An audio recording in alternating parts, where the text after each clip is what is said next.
महाराष्ट्र विधानसभा निवडणुकीच्या वेळी महायुती सरकारने आणलेली लाडकी बहीण योजना ही जाहीर झाल्यापासूनच प्रचंड चर्चेत आहे। मात्र मागील 2 महिन्यांपासून या योजनेची चर्चा होण्याचं कारण मात्र थोडं बदललंय।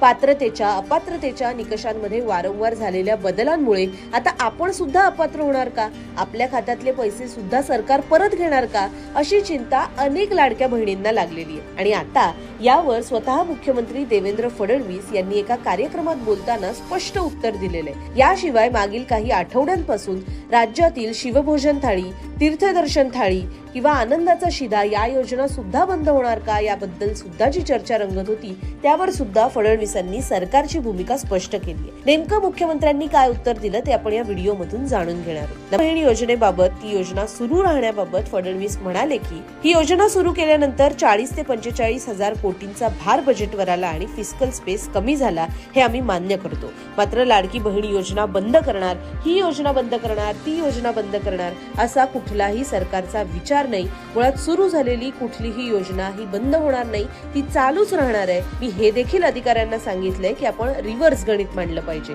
आपली प्रगती करण्यासाठी आपल्याला किती गुंतवणूक आणायला हवी याचा विचार आपण करायला हवा। समजा जर 25,000 कोटींचा फरक पडत असेल तर ते आपण केंद्रांकडून विविध योजनांमधून कसे आणू शकतो हा विचार आम्ही करतोय। इतर कुठल्याही योजनांच्या माध्यमातून निधी उभा राहता येईल का हेही आम्ही पाहतो।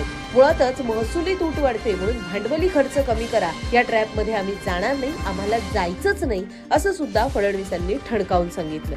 दरम्यान मुख्यमंत्री तीर्थदर्शन थाळी आणि शिवभोजन थाळी या योजनाही बंद करण्याचं कुठलंच कारण नाही। अनेकदा बातम्या आल्यावर आम्हाला कळतं की आम्ही असा काही निर्णय घेणार आहोत, असं सुद्धा फडणवीसांनी मिश्किल टोन मध्ये म्हटलं। परवाच गयला ट्रेन्स गेल्यात, अयोध्येला ट्रेन्स गेल्यात, कुठलीही योजना आम्ही बंद करणार नाही। या योजनांच्या संदर्भात केवळ आढावा घेतला जाईल, असं फडणवीसांनी इथे स्पष्ट केलं।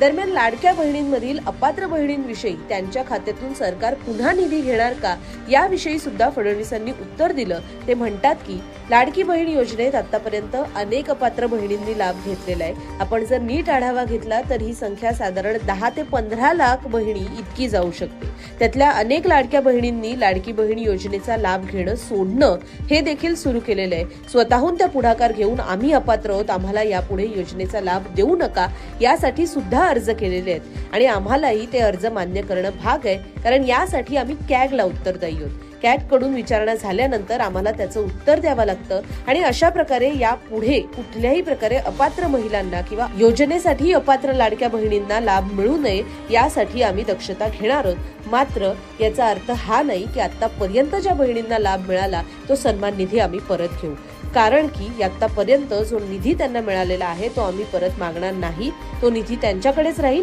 यापुढे फक्त त्यांना मिळालेले पैसे हे मिळणार नाहीत, असं मुख्यमंत्री देवेंद्र फडणवीस यांनी स्पष्ट केले। त्यामुळे मागील काही दिवसांपासून सोशल मीडियावरती आपल्या आजूबाजूला होणाऱ्या चर्चांमधून जर तुमच्याही मनात ही चिंता असेल की समजा जर आपण कुठल्याही निकषांनुसार अपात्र ठरलो तर आपल्याला मिळालेला सन्मान निधी परत घेतला जाईल का, तर स्वतः मुख्यमंत्र्यांनी दिलेल्या उत्तरानुसार आतापर्यंत मिळालेला निधी हा आपल्याकडेच राहणार आहे। मात्र जर आपण अपात्र असाल तर यापुढे आपल्याला निधी प्राप्त होणार नाही।